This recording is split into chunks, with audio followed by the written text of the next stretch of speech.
Assalamualaikum warahmatullahi wabarakatuh. Perkenalkan, nama saya Rahmadania dengan NIM 1750049. Di sini saya akan mempresentasikan hasil skripsi saya yang berjudul Sistem Pendukung Keputusan Penentuan Tempat Wisata Terbaik di Kota Tarakan. Latar belakang. Tarakan merupakan salah satu kota yang terdapat pada Provinsi Kalimantan Utara yang memiliki destinasi wisata yang cukup beragam, seperti destinasi wisata budaya, wisata sejarah, wisata alam, wisata belanja, wisata argo, dan wisata kuliner. Pada bulan Maret tahun 2020, telah terjadi pandemi COVID-19 yang mengakibatkan segala aktivitas berhenti. Hal ini berdampak pada sektor pariwisata, di mana beberapa tempat wisata berhenti beroperasi, namun ada beberapa tempat wisata yang masih beroperasi dengan tetap mematuhi protokol kesehatan. Pemerintah Kota Tarakan terus berupaya untuk memajukan sektor pariwisata agar dapat meningkatkan daya tarik bagi wisatawan. Maka, dibutuhkan suatu sistem pendukung keputusan untuk mengukur tingkat kepuasan pengunjung yang dapat membantu pemerintah meningkatkan kualitas pada sektor pariwisata. Permasalahan. Berdasarkan pada latar belakang, maka permasalahannya adalah belum adanya sistem pendukung keputusan yang dapat mengukur kualitas tempat wisata yang berpengaruh pada kepuasan pengunjung dan juga untuk meningkatkan kualitas pelayanan dan menjadi tempat wisata terbaik. Adapun beberapa batasan masalah, yaitu metode yang digunakan pada penelitian ini adalah metode Importance Performance Analysis atau IPA. Data alternatif yang digunakan terdapat 5 tempat wisata, yaitu Pantai Amalama, Pantai Binalatung, kawasan konservasi hutan mangrove dan bekantan, taman berkampung, dan Pemadat Baloi. Penentuan tempat wisata terbaik berdasarkan pengisian kuesioner secara online oleh 50 responden, yang masing-masing pernah berkunjung pada 5 tempat wisata tersebut. Adapun dimensi yang digunakan yaitu tangibles, reliability, responsiveness, asuransi, dan empati. Selanjutnya, skala yang digunakan dalam penelitian tingkat kepuasan itu ada 5, yaitu sangat tidak puas bernilai 1, tidak puas bernilai 2, netral bernilai 3, puas bernilai 4, sangat puas bernilai 5. Skala yang digunakan pada penelitian tingkat kepentingan adalah sangat tidak penting bernilai 1, tidak penting bernilai 2, netral bernilai 3, penting bernilai 4, dan sangat penting bernilai 5. Output yang dihasilkan yaitu tingkat kepuasan pengunjung yang dikelompokkan menjadi 4 prioritas, yaitu prioritas utama, prioritas berlebihan, prioritas prestasi, dan prioritas rendah. Penjelasan metode. Metode Importance Performance Analysis atau IPA merupakan metode yang dapat memperkirakan hubungan antara persepsi dan prioritas, peningkatan kualitas pelayanan yang memiliki kegiatan terpenting dalam menunjukkan informasi mengenai aspek-aspek pelayanan yang menurut konsumen sangat mempengaruhi kepuasan dalam hal yang berkaitan dengan pelayanan yang menurut konsumen perlu diperbaiki karena belum memenuhi standar memuaskan. Berikut tahap-tahap perhitungan metode IPA. Yang pertama, kita akan menentukan tingkat kesesuaiannya dengan rumus TKI sama dengan XI per YI dikali 100%, di mana TKI itu adalah tingkat kesesuaian, XI itu skor kinerja, YI yaitu skor kepentingan. Pada tahap kedua, kita akan menghitung rata-rata setiap atribut dengan rumus XI sama dengan sigma XI per N dan YI sama dengan sigma YI per N, di mana XI itu merupakan skor rata-rata pekerjaan dan YI itu skor rata-rata kepentingan, dan N merupakan jumlah responden. Dan tahap ketiga itu menghitung seluruh atribut dengan rumus X sama dengan sigma XI per K, Y sama dengan sigma YI per K, di mana X merupakan rata-rata skor seluruh pekerjaan kerja dan Y merupakan rata-rata skor seluruh tingkat kepentingan, sedangkan K yaitu banyaknya atribut pertanyaan.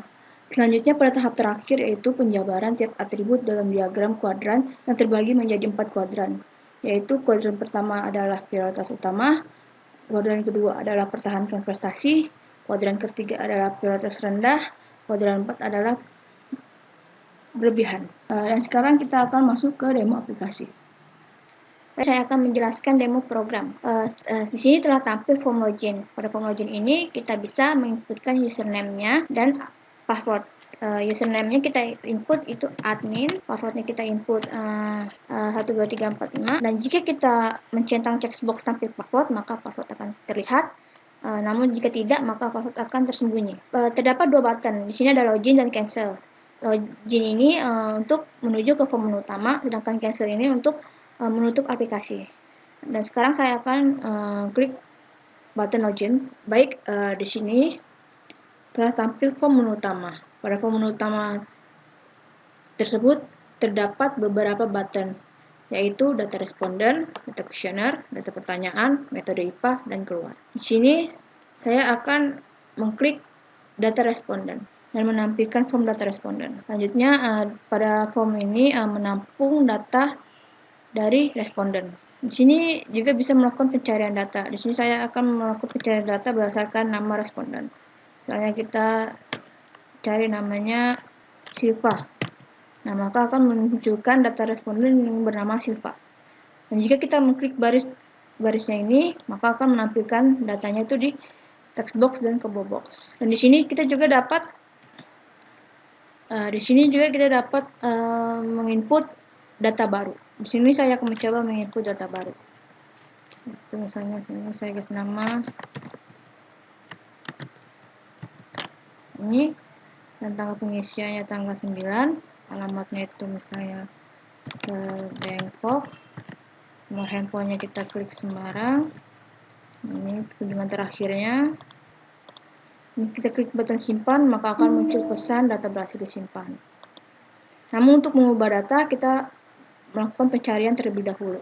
Karena kita mengubah ini, kita mengubah alamatnya menjadi Karangbalik.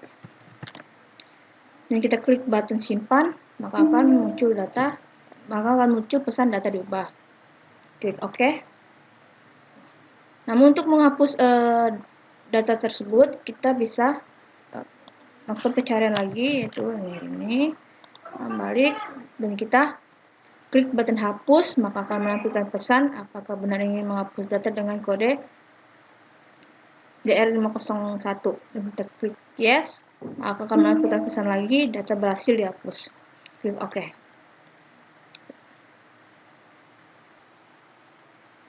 Baik, di sini terdapat button questionnaire. Jika kita mengkliknya, maka akan menampilkan form data questionnaire.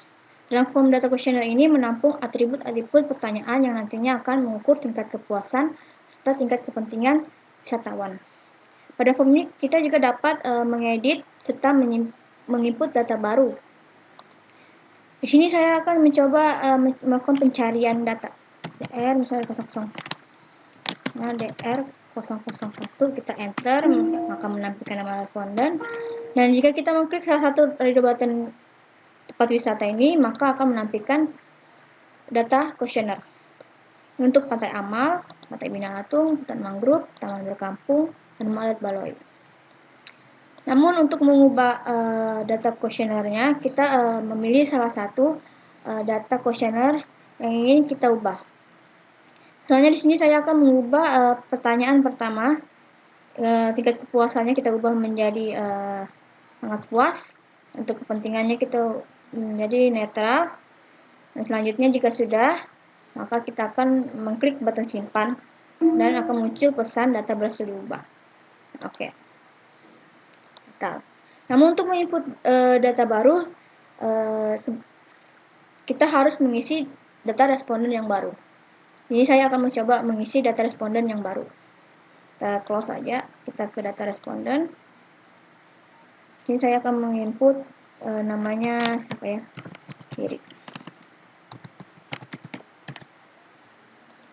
Misalnya dia 3 bulanan lah. Ini tentang 1 bulan Maret kalau 1 tahun.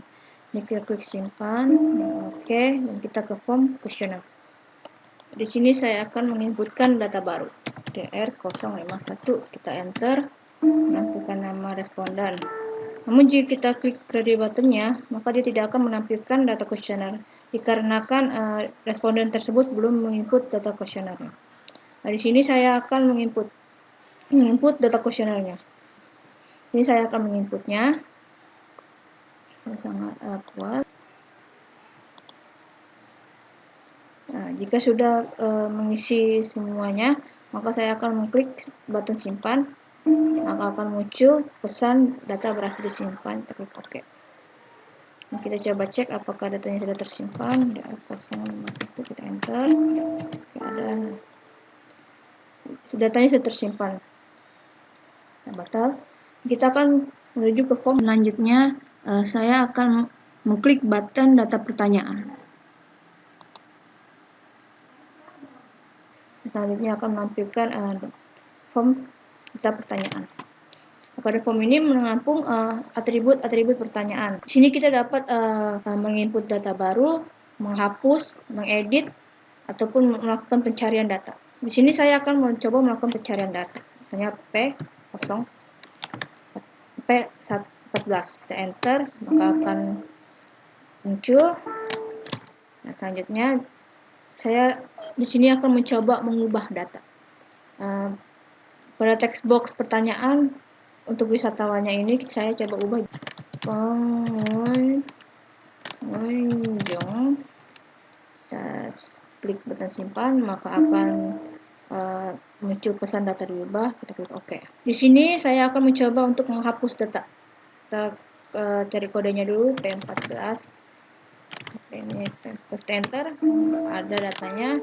Kita klik button hapus, maka akan muncul pesan yakin ingin menghapus data dengan kode atribut P14. Dan sini saya pilih yes. Dan data berhasil dihapus, kita klik OK. Kita coba cari apakah masih ada atau sudah terhapus. Ternyata datanya sudah terhapus. Baik, saya di sini akan mencoba menginput data baru. Ini saya akan menginput P14. Terus pertanyaannya adalah petugas.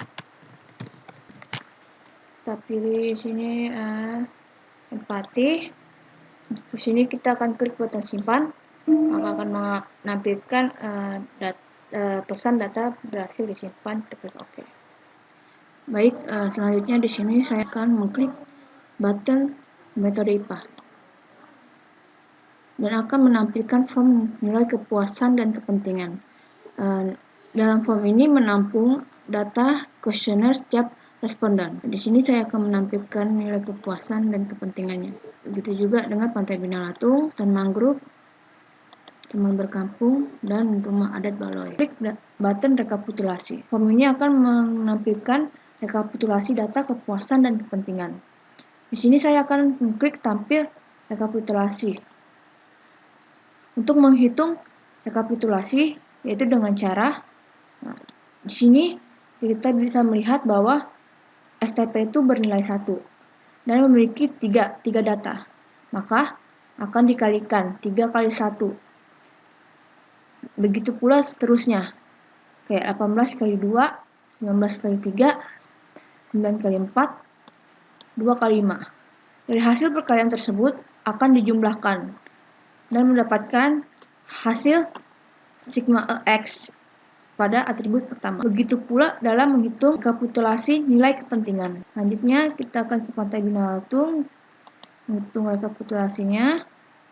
Begitu juga dengan Hutan Mangrove, Taman Berkampung, Rumah Adat Baloi. Selanjutnya kita akan masuk ke dalam perhitungan metode.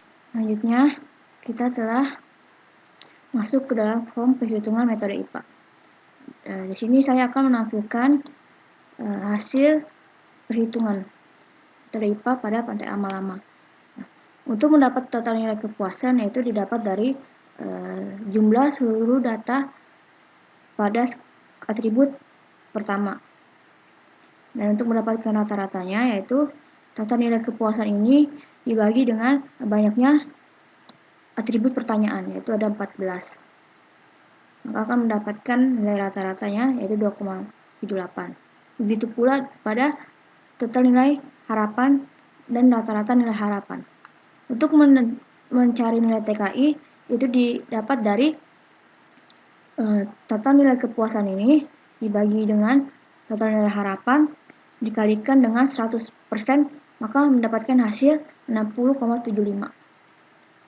Begitu juga pada Pantai Binalatung, Hutan Mangrove, Taman Berkampung, dan Rumah Adat Baloi. Selanjutnya kita akan menuju ke form diagram Cartesius. Maka akan muncul form diagram Cartesius. Pada diagram Cartesius ini terdiri dari 4 kuadran. Kuadran pertama yaitu prioritas utama yang terletak pada kiri atas yang ini, sedangkan kuadran 2 yaitu pertahankan prestasi terletak kanan atas ini, dan kuadran 3 yaitu prioritas rendah terletak di kiri bawah, dan diagram prioritas berlebihan terletak di kanan bawah.